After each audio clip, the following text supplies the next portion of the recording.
ছেলের ছবি বুকে জড়িয়ে কান্নায় ভেঙে পড়েছেন মা। দুদিন ধরে নিখোঁজ বিশেষভাবে চাহিদা সম্পন্ন যুবক অপহরণের আশঙ্কায় পরিবার। ছেলের ছবি হাতে নিয়ে অঝরে কাঁদছেন মা। যে ছেলে প্রতিদিন সকালে ওষুধ না খেলে চলতেই পারে না, সেই ছেলে গত দুদিন ধরে নিখোঁজ। অসহায় অবস্থায় দিন কাটছে পরিবারের। ঘটনাটি উত্তর দিনাজপুর জেলার ডালখোলা থানার অন্তর্গত রহাটপুর গ্রামের। পরিবার সূত্রের খবর, 2026 8ই ফেব্রুয়ারি সকাল থেকে নিখোঁজ রয়েছেন ইদ্রিস আলীর ছেলে আসিকুল রহমান। আসিকুল বিশেষভাবে চাহিদা সম্পন্ন যুবক, তার নিয়মিত চিকিৎসা ওষুধ প্রয়োজন, কিন্তু হঠাৎ করেই নিখোঁজ হয়েছে সে। মায়ের অভিযোগ, ছেলে নিজের মতো করে কোথাও যাবার অবস্থায় নেই, ফলে এটি সাধারণ নিখোঁজের ঘটনা নয়, বরং তাকে কিডন্যাপ করা হয়েছে।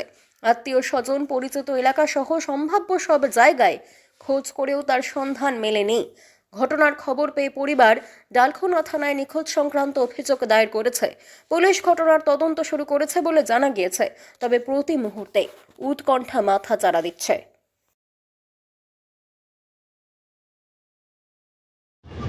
আমার বাচ্চাটা ছোট্ট থেকে অসুখে আমি শিলিগুড়ি, মালদা, আবার ইয়াতে শালমারি অনেক দিন থেকে ডাক্তার দেখে ওর বাচ্চাকে আমি ভালো করতে পারিনি। সুস্থ থাকে কিন্তু ভালো করতে পারিনি। ওই বাচ্চা আমার ওষুধ না খেলে আবার বাড়িতেই পারবে না। রাতে খাবে, সকালে উঠে আবার ওপরের দিকে তাকাবে, তাকিয়ে পড়ে যাবে, কোনদিন পড়বে না। ওই বাচ্চাকে আমি ভিতরে যে বাথরুম পায়খানা করে দেবো, মুখটুক দিয়ে তখন ওষুধ খেলিয়ে চাপা খাইয়ে ওষুধ খেলে বাইর করব। আবার বাইর করে তখন এক ঘন্টা থাকবে, তাহলে বাইরে বেরোতে পারি। ওই বাচ্চা এদিকে বললাগাছি, রডপুর, এগুলোতে বেড়ে বাচ্চা কাজ কামও কিছু করতে পারে না। 19 বছর বয়স হয়ে গেছে, কিন্তু কাজ কাম করতে পারে না। তবু আমি কোনো অসুবিধা আমার করতে দিইনি, আবার হয়নি। কিন্তু আমার বাচ্চাকে ও ফলো করেছে কখন থেকে আমি বুঝতে পারিনি। ও আমার ছেলেকে একদিন দেখছি একটা বিড়ির মুঠায়, একটা গ্যাস লাইট, একদিন সিগারেট, এগুলো দিয়েছে। আমি বলছি কি এগুলো কোথায় পালি বেটা? কিন্তু আমাকে একটা মামা দিয়েছে। কে তোর মামা? তোকে এগুলো খারাপ বুদ্ধি দিছে? তুই কেন খারাপ বুদ্ধি এগুলো করছিস বেটা? কইছে, এ মা তুই পাগলি মা, তুই যেতে পারবি না, হাঁকে নিয়ে চ, ওই দিন আমাকে নিয়ে চ, আমি ওকে দেখবো, দেখে তোকে ওকে বুকে আসবো, কেনে তোকে এগুলো করছে। কইছে, মা তুমি পাগলি মা, তুমি যেতে পারবে না, তুমি যেতে পারবে না, আমি এগুলো খেয়েছি না বেটা, তখন কেছে না আর খাবো না। এটা আমি কি করবো আমি নিজেই বুঝতে পারছি না। আমি এখন আমার ভিতর জ্বলে যাচ্ছে। আমি অসুস্থ ছেলে নিয়ে কী গেলে এরকম করলে, কী কেন করলে? আমাকে কখন থেকে ফলো করেছে আমি একটুকু জানতে পারিনি। আর ওই ছেলেকে আমি কীভাবে আমি ছেড়ে দেবো? ছেলেটাকে আমি প্রত্যেক দিন আসে যায় ওই দিন আসেনি। আমি মাগরিবের নামাজ পড়ছি আর মনে মনে দিয়েছি কি নামাজ পড়তে গিয়ে ছেলেটাই যে এসছে কি আসেনি। আমি এর আগে বলছি কি কী ব্যাপার, কি স্কুল আসছে কি আসে না? আজকে না আগে মাই আসেনি তো কী করবো? তা আমি খুঁজি বেটাকে, বলছি কি বেটা দেখ তোর এখন থেকে গেছে না, কি করছে না? আমার 9টা 8টা হতে চলে আসবে, সব দিন চলে আসে, আজকেও চলে আসবে। আমি বলছি না, এই বাড়ি দিনের মধ্যে একবারও আসেনি। ও আজকে নাই, আমার ছেলে লাগছে, আমার মনে হচ্ছে আজকে নাই। ওকে আমি কি করতে চাই, আমার বাচ্চাকে যেভাবে লেগেছে ওকে নিয়ে আসেন, ওকে যা করার আপনারা করেন, কি নিজে করতে হবে, সরকার যা করবেন ওকে ছুরি দেও, ফাঁসি দেও, যা করতে হবে। তো আমার অসুস্থ ছেলে, আমার না পারুক ছেলে, আমার নাবালক ছেলে, আমার ছেলে তো কিছুই করতে জানে না, কাউকে গালি দিতে জানে না, আমার কেউ অসুবিধা করতে জানে না।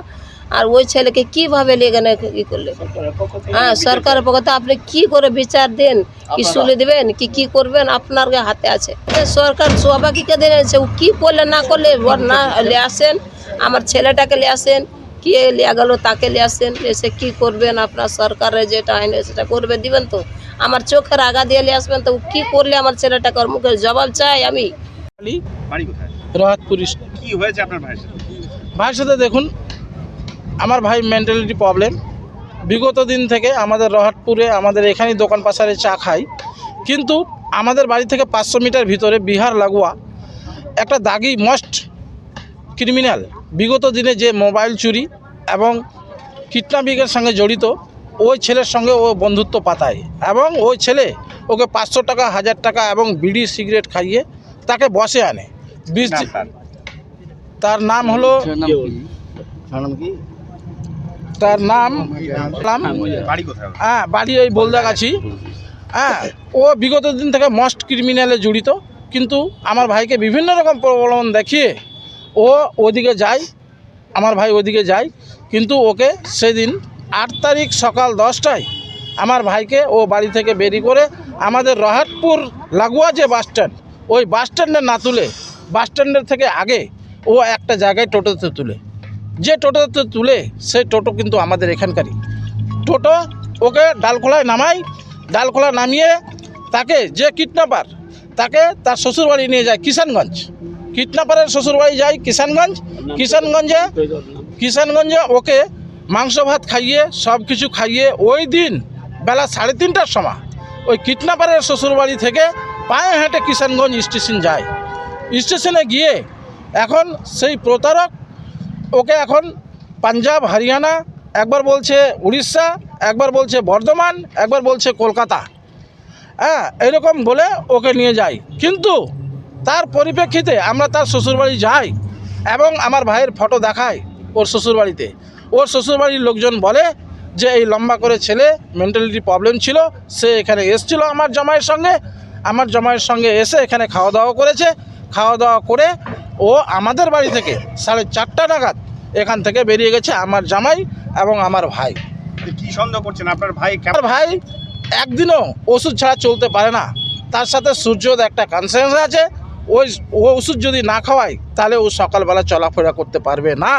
তো একটা সকাল পার হয়েছে, বিগত দিনে আজকে 2টো সকাল পার হয়ে গেছে, কিন্তু যেখানেই আছে ও মাটিতে লুটিয়ে আছে।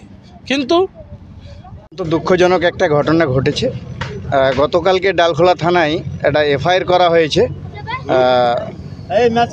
যে এফআইআরের ভিত্তিতে পুলিশ যে ভিকটিম তার দাদা জাহাঙ্গীর আলমকে আমাদের ডালখোলা থানায় আটক করে রেখেছে এবং আজকে মিসিং হওয়া পরিবারের পক্ষ থেকে গ্রামবাসী এখানে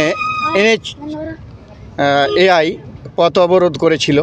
পথ অবরোধের সঙ্গে সঙ্গে আমাদের ডালখোলা থানার আইসি এবং এসডিপিও ফোন করে এবং ফোন করার পরে আমি ঘটনাস্থলে আসি। এলাকার লোকজনের একটা দাবি ছিল যে যতক্ষণ না এই কিডন্যাপ হওয়া ছেলে অসিকুল, রহটপুরের ইদ্রিস আলীর ছেলে অসিকুল যতক্ষণ উদ্ধার না হবে, স্থানীয় মানুষের বক্তব্য ছিল ততক্ষণ তারা পথ অবরোধ তুলবে না। কিন্তু আমাদের ইসলামপুর পুলিশ ডিস্ট্রিক্টের এসডিপিও সাহেবের সাথে আমি কথা বলি, আমাকে আশ্বস্ত করে এবং আমার পূর্ণ আস্থা আছে পশ্চিমবঙ্গ রাজ্য পুলিশের প্রতি যে নিশ্চয়ই যে কিডন্যাপ করেছে তার মোবাইল ট্র্যাক করে খুব কম সময়ে আমার আস্থা, আমার ভরসা আছে প্রশাসনের প্রতি যে আমাদের ছেলেকে আমাদের এখানে ফিরিয়ে দেবে।